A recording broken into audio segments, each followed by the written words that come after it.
A Fish Out of Water by Helen Palmer.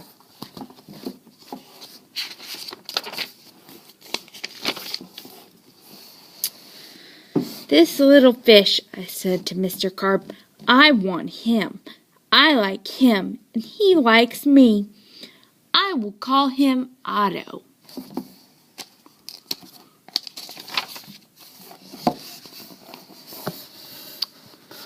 "Very well," said Mr. Carp. "Now I will tell you how to feed him." Then Mr. Carp told me, "When you feed a fish, never feed him a lot. So much and no more. Never more than a spot, or something may happen. You never know what."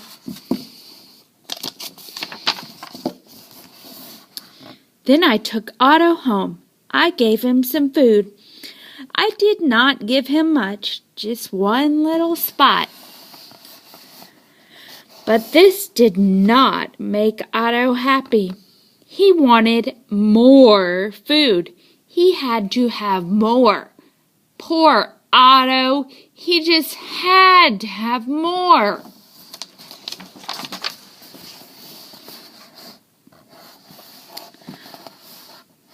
I knew what Mr. Carp had told me. Never feed him a lot, never more than a spot, or something may happen. You never know what. But I gave Otto all of the food in the box. Then something did happen. My little Otto began to grow. I saw him grow and grow. Soon he was too big for his little fish bowl.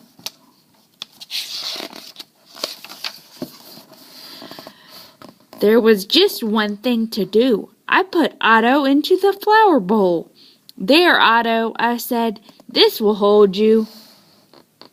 But no, the flower bowl did not hold him. Otto went right on growing. This was not funny at all. His tail was growing right out of the top. I grabbed the flower bowl. I ran with it. "Otto," I said, "I know just where to put you. Then you will be all right." I put him in a big pot, but Otto was not all right. I saw him grow some more. Very soon he was too big for the pot. I put him in pot after pot. He was growing so fast. Poor Otto, my poor little fish. Oh, why did I feed him so much?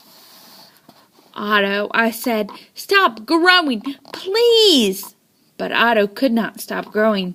He was growing all the time. Very soon I ran out of pots. Otto had to have water. There was just one thing to do. I did it. I grabbed him. I grabbed him by the tail. I ran with him up to the tub. The tub is big. It can hold lots of water. "At last, there, Otto," I said.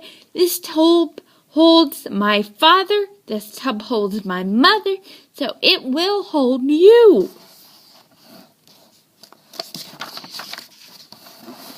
But the tub did not hold him at all. He went right on growing. "Oh, Otto," I said, "what can I do now?"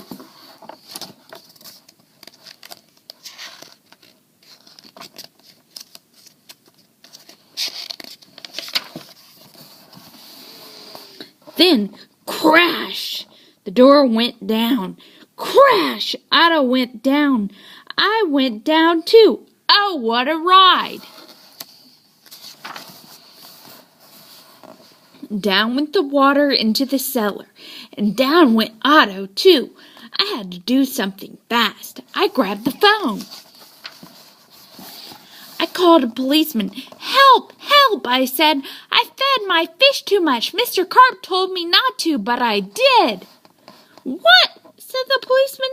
"Mr. Carp told you not to, but you did. Too bad. I will come at once." policeman came. "My fish went that way," I said. "He is down in the cellar." The policeman ran down with me. "What a fish," he said. "He is much too big to keep in a cellar. We will have to get him out."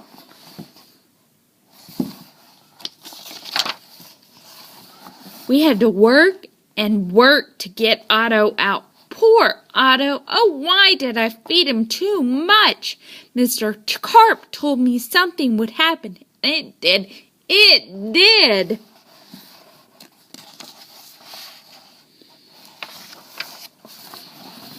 Now we had Otto out of the cellar, but now Otto had no water at all. "A fish has to have water," I said to the policeman. "We must take him to water. Get help. Call for help on the radio." The policeman called on the radio. He called for the fireman. "Help, help," he said. "Boy has fed a fish too much." "Boy has fed a fish too much. We will come at once."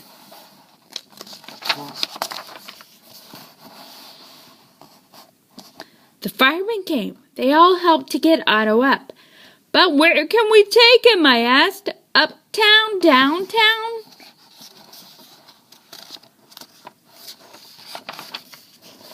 "To the pool!" yelled the fireman.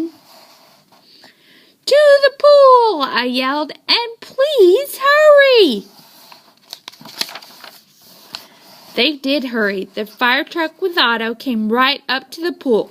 The fireman yelled, "Everyone get out of the pool! This fish is going in!" Down into the pool went Otto, into the pool with a big, big splash.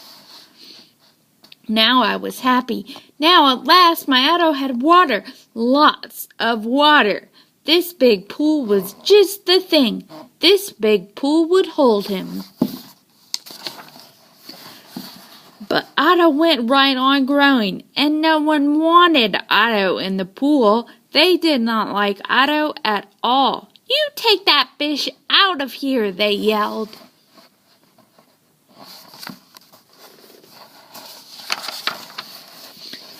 There was just one thing to do. I did it. I ran to the phone. I called Mr. Carp. "Please, please help me," I said. "I fed Otto too much." "Oh dear," said Mr. Carp. "So you fed him too much.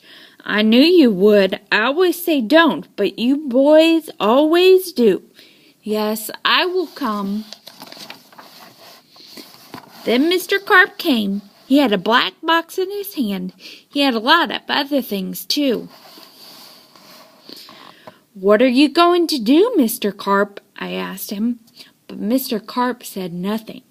He just went right up to the pool. He took his black box with him and all the other things, too. Splash! Mr. Carp jumped into the pool. Splash! Now Otto went down, too. All I could see was his tail. I could not see Mr. Carp at all. What was going on down there? What were they doing there in the water?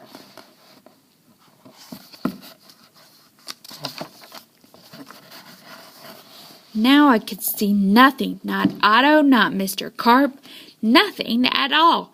Would I see my Otto again? Would I see Mr. Carp again? "Mr. Carp, Mr. Carp," I yelled. "What are you doing? Are you all right?"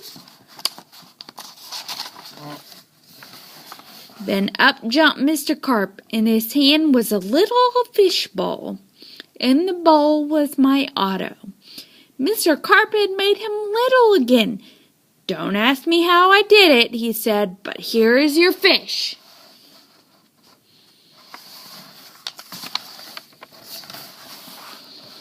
"And from now on," said Mr. Carp, "please don't feed him too much. Just so much and no more."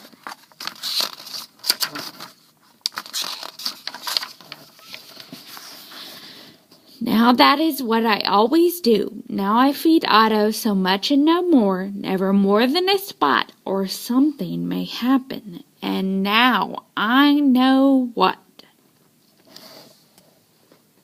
The end.